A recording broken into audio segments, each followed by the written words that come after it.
کیا 12 مئی کی ذمہ داری افتخار محمد چودھری پر بھی آتی ہے؟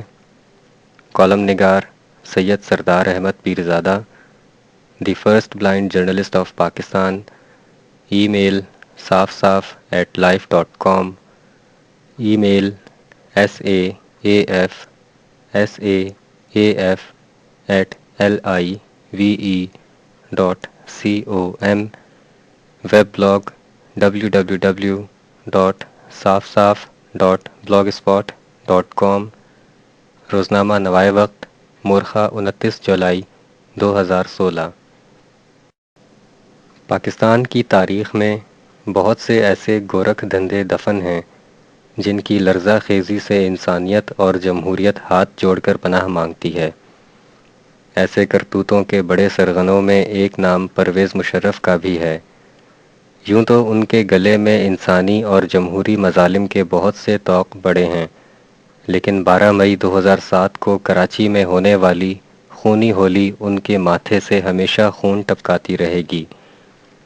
بہت چھوٹے سے ذاتی مفاد کے لیے اس روز کراچی میں جو ہوا وہ دسمبر 1971 کے مشرقی پاکستان کے ڈھاکہ کی یاد دلا گیا، جب مکتی باہنی اور بھارتی خفیہ ایجنٹوں نے ہر پاکستانی کا نشانہ لے کر ڈھاکہ کی سرسبز مٹی کو سرخ کر دیا۔ وہاں کی پولیس اور سیکیورٹی کے دوسرے ادارے موت بردار مکتی باہنیوں اور بھارتی ایجنٹوں کے سامنے دروٹے خاموش رہے۔ وہاں کا airport, T V station, radio, عدلیہ کی عمارتیں، ریلوے اسٹیشن، تعلیمی ادارے، بازار، سڑکیں، گلیاں اور محلے صرف دو قسم کے افراد میں تقسیم ہو چکے تھے۔ ایک قسم مرنے والوں کی تھی اور دوسری مارنے والوں کی تھی۔ دسمبر 1971 کے بعد پاکستان کی مظلوم تاریخ نے ایسا منظر ایک مرتبہ پھر 12 مئی 2007 کو کراچی میں دیکھا۔ اس وقت ملک پر نہ تو یحییٰ خان کی حکومت تھی اور نہ ہی مکتی باہنی کا وجود تھا۔ البتہ حکومتی ڈھانچوں میں کچھ مماثلت ضرور تھی، یعنی جنرل یحییٰ کی جگہ جنرل پرویز مشرف کا راج تھا۔ دسمبر 1971 میں مکتی باہنی نے یہ سب کچھ مشرقی پاکستان کو پاکستان سے علیحدہ کرنے کے لیے کیا، جبکہ 12 مئی 2007 کو یہ سب کچھ جنرل پرویز مشرف کی طاقت ظاہر کرنے کے لیے کیا گیا۔ یہ بات درست ہے کہ طاقت کے پہاڑ کو ریت بنانے کے لیے قدرت عموماً چھوٹا سا ذریعہ ہی پیدا کرتی ہے۔ مثلاً ہاتھی کی موت کا باعث ایک چیونٹی بن سکتی ہے، یا نمرود کی موت کے لیے ایک مچھر ہی کافی تھا، یا جنرل ایوب خان کو معاہدہ تاشقند لے ڈوبا۔ بالکل ایسے ہی دیو ہیکل غرور کے مالک جنرل پرویز مشرف کو ججوں کی برخاستگی ہڑپ کر گئی۔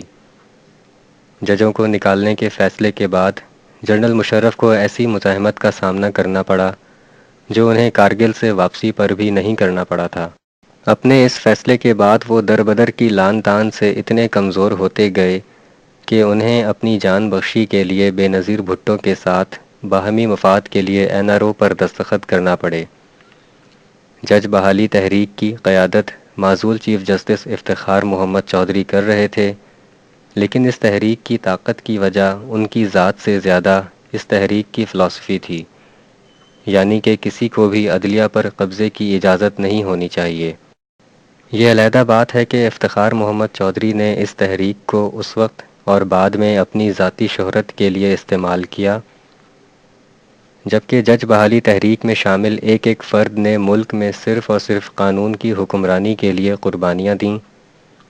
اسلام آباد، لاہور، پشاور اور کوئٹہ میں کوئی ایسی جماعت یا گروہ موجود نہیں تھا جو جنرل پرویز مشرف کے مخالفین کو طاقت کے ذریعے روکنے کا دعویٰ کر سکتا۔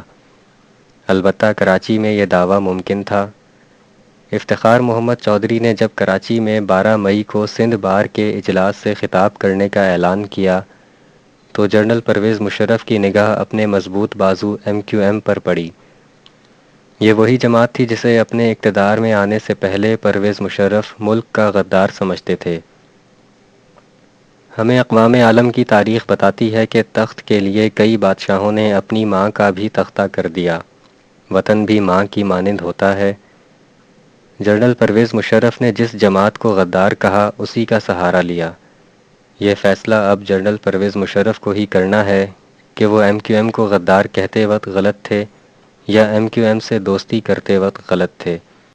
ہندوستان کے شہر امرتسر میں برطانوی راج کے دوران اپریل 1919 میں جلیاں والا باغ کا واقعہ ہوا، جس میں انگریز کرنل ڈائر نے اپنے سپاہیوں کے ذریعے سکھوں پر صرف 10 منٹ گولیاں برسائیں۔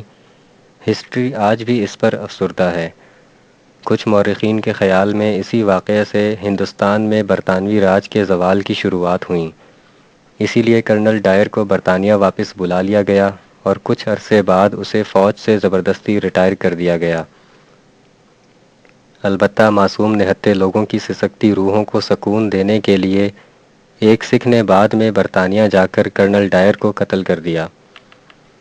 جنرل پرویز مشرف ملکی قوانین سے بچنے کے لیے ملک سے باہر چلے گئے ہیں، لیکن 12 مئی 2007 سمیت اپنے کئی اقدامات سے جڑے سوالات کے جوابات انہیں کبھی نہ کبھی ضرور دینا ہی پڑیں گے۔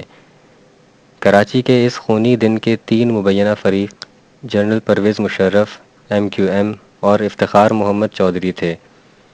12 مئی کی خونریزی کا ذمہ دار عموماً پرویز مشرف اور ایم کیو ایم کو ٹھہرایا جاتا ہے، لیکن اس پر کوئی غور نہیں کرتا کہ اس المناک واقعے کی ذمہ داری افتخار محمد چودھری پر بھی آتی ہے۔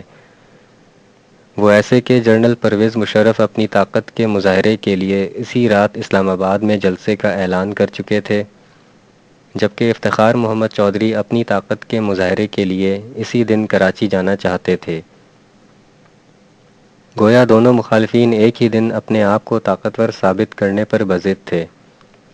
افتخار محمد چودھری کو اس بات کا اندازہ ہونا چاہیے تھا کہ کراچی میں ان کی آمد سے کیا کچھ نہیں ہو سکتا۔ انہیں اپنی شہرت یا معصوم لوگوں کے خون میں سے کسی ایک کا بروقت فیصلہ کرنا تھا۔ اگر اس دن افتخار محمد چودھری کراچی کا دورہ ملتوی کر دیتے اور جنرل پرویز مشرف اسلام آباد میں جلسہ کر لیتے تو اس دن کراچی سرخ نہ ہوتا۔ سب جانتے ہیں کہ جج بحالی تحریک میں افتخار محمد چودھری ایک اکائی تھے، جبکہ اصل طاقت وکلا، میڈیا، سول سوسائٹی، خفیہ عناصر، P M L N, P T I اور دیگر سیاسی جماعتیں تھیں۔ کاش افتخار محمد چودھری اس دن میڈیا ہیرو بننے کی بجائے کراچی کو قتل عام سے بچا لیتے۔ اگر ایسا ہوتا تو آج اپریل 1919 کے جلیاں والا باغ، دسمبر 71 کے ڈھاکہ اور 12 مئی کراچی کے دن ایک جیسے نہ ہوتے۔